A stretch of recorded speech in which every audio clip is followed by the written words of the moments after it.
हम अपने भारतवासियों को अगर हम परम सुखी करना चाहते हैं तो केवल वस्तु और व्यवस्था से नहीं कर सकते, उनका बौद्धिक स्तर सुधरना चाहिए। आज हमारे समाज का बौद्धिक स्तर गिरता चला जा रहा है, बहुत चिंता का विषय है। हम सुविधाएं दे देंगे, हम विविध प्रकार की भोग सामग्रियां दे देंगे, लेकिन उनके हृदय की जो मलिनता है, जो हिंसात्मक वृत्ति है, जो अपवित्र बुद्धि है, ये जब तक ठीक नहीं होगी तब तक हमारा देश धार्मिक देश है, हमारे यहाँ धर्म की प्रधानता है। तो इसी बात को बार बार हम सबसे निवेदन करते हैं कि ये जो हमारी नई पीढ़ी है, इसी से हमारे राष्ट्र की रक्षा करने वाले प्रकट होते हैं। जो विद्यार्थी जन है, उन्हीं में कोई एमएलए बनता है, उन्हीं में कोई सांसद बनता है, उन्हीं में कोई मुख्यमंत्री बनता है, उन्हीं में कोई राष्ट्रपति या प्रधानमंत्री उन्हीं में अपने लोग भी सब थे। अब हमारी शिक्षा केवल आधुनिकता का स्वरूप लेती जाए और व्यभिचार प्रवृत्ति, व्यसन प्रवृत्ति, हिंसा प्रवृत्ति, ये नई पीढ़ी में देखकर बहुत असंतोष हृदय में होता है। इसीलिए कितनी भी शरीर में पीड़ा हो, हम प्रयास करते हैं जितने से जितने सामने हमारे भगवत स्वरूप जन आते हैं, पहले बुद्धि शुद्ध होनी चाहिए। मय्ये वो मन आदत्स्व मयि बुद्धिम निवेश है, तो निवशिष्यति मय्येव अत ऊर्ध्वम न संशया, तू मेरे में ही निवास करेगा, अर्थात भगवदानंद में। अविनाशी जीव कभी भोग विलास में तृप्त हो ही नहीं सकता। हम अगर अपने राष्ट्र की विशेष सेवा, तो हमारे धर्म का परिचय, जैसे आप जन करते हैं, धर्म का हमारा क्या स्वरूप है, हमारे जीवन का लक्ष्य क्या है। हमें जितना राम जी प्रिय हैं, कृष्ण जी प्रिय हैं, उतने ही भारत देश हमारे लिए प्रिय है। जैसे राम भक्त, कृष्ण भक्त, वैसे ही हमारे भारत देश का हर जन जन हमारा आदरणीय और पूजनीय। पर अब जो मानसिकताएं बन रही हैं, वो हमारे धर्म और हमारे देश के लिए लाभदायक नहीं होंगी। व्यसन का इतना बढ़ता स्वरूप, व्यभिचार का इतना बढ़ता स्वरूप, हिंसा का इतना बढ़ता स्वरूप, ये बहुत ही विपत्तिजनक है। अगर ये बढ़ता रहा तो हम विविध प्रकार की सुख सुविधाएं देने पर भी अपने देशवासियों को सुखी नहीं कर पाएंगे, क्योंकि सुख का स्वरूप विचार से होता है।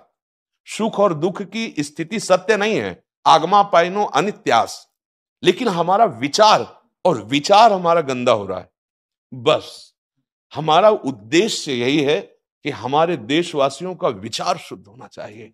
अगर विचार शुद्ध है तो राष्ट्र प्रियता, जन सेवा, समाज सेवा, ये सब स्वाभाविक होने लगेगा। और विचार अशुद्ध है तो सुविधाएं बहुत हैं, उनका दुरुपयोग हो रहा है। तो बस आप सबसे बड़े बड़े जो उपदेष्टा जन हैं, जो बड़े बड़े धर्म की रक्षा के लिए भगवान ने जिनको भेजा है, उन सबसे यही प्रार्थना है कि सब व्यवस्था करते हुए हमारे देशवासियों की बुद्धि अध्यात्म को समझे। बिना अध्यात्म को समझे दुख सुख की समानता बिना किए परम सुख का अनुभव हो ही नहीं सकता। इस मायाकृत भोग पदार्थों को भगवान ने दुख योनया कहा है। मानो एक बोर्ड लगा दिया, दुखालयम अशाश्वतम।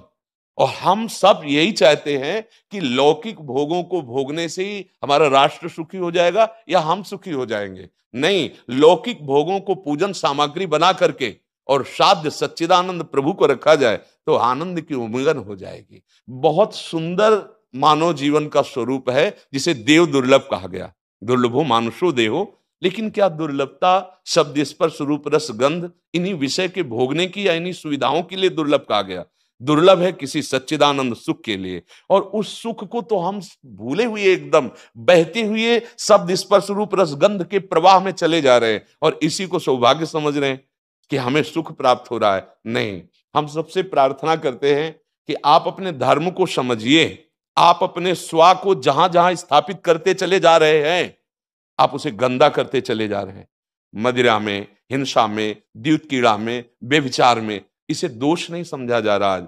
और हमारे शास्त्र और हमारा धर्म इसको निषेध करता है। कलयुग की स्थिति बताई गई है। छोटे छोटे बच्चे व्यसन करने में लग गए।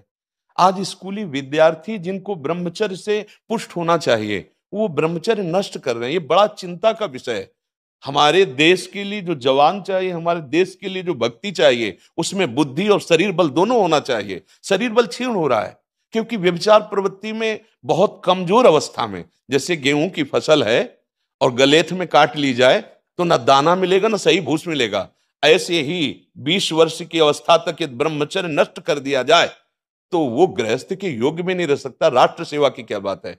हमारे राष्ट्र सेवा के लिए बहुत विशाल हृदय की आवश्यकता है।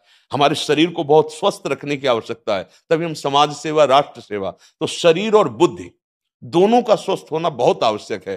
तो शरीर को तो नष्ट किया जा रहा है विषय भोगों में। लोग समझने लगे हैं कि मांस खाने से हमारा स्वास्थ्य अच्छा रहेगा, हम बलवान बनेंगे। अध्यात्म बल नहीं तो तेरे शरीर की चर्बी बढ़ा ले, लेकिन तू न काम पर विजय प्राप्त कर सकता, न क्रोध पर, न लोभ पर, न मोह पर, न हिंसा पर। फिर क्या जीवन। तो इसीलिए हमारा बार बार हृदय में सबसे प्रार्थना है, जिस संत भगवान भी आते हैं, ये देखो इस समय आवश्यकता विचार शुद्ध करने की है, आहार शुद्ध करने की है, आचरण शुद्ध करने की है। हमारे देश ने चरित्र की पूजा की है। रावण किसी बात में कम नहीं था। आज भी कोई शिव अगर अभिषेक होता है तो तांडव स्तोत्र उसी का गाया जाता है। जटाटवी गलत ज्वल प्रवाह पावित स्थले। ऐसा विद्वान और ऐसा बलवान जो 20 बार जैसे झूला आराध्य देव को झुलाया जाए, ऐसे महादेव सहित पार्वती को बाजुओं पे झुलाया, वो महाबली चरित्रहीन हो गया तो अपने देशवासियों ने राक्षस कह दिया उसको। चरित्र, आज हम चरित्र पर ध्यान ही नहीं दे रहे। चरित्र बेचना मतलब कोई समझ में नहीं आ रहा। छोटे छोटे बच्चे चरित्रहीन हो रहे हैं। हमारा राष्ट्र संकट में पड़ जाएगा अगर हमारे बच्चे व्यवस्थित नहीं हुए, उनकी बुद्धि शुद्ध नहीं हुई, उनका स्वास्थ्य ठीक नहीं रहा। कौन आगे चल कर के है? यही पीढ़ी तो है ना, इन्हीं में से तो निकलते हैं हमारे राष्ट्र भक्त, भगवत भक्त, देश सेवी। तो सबसे ये प्रार्थना है कि हमारे नई पीढ़ी को सुधारा जाए।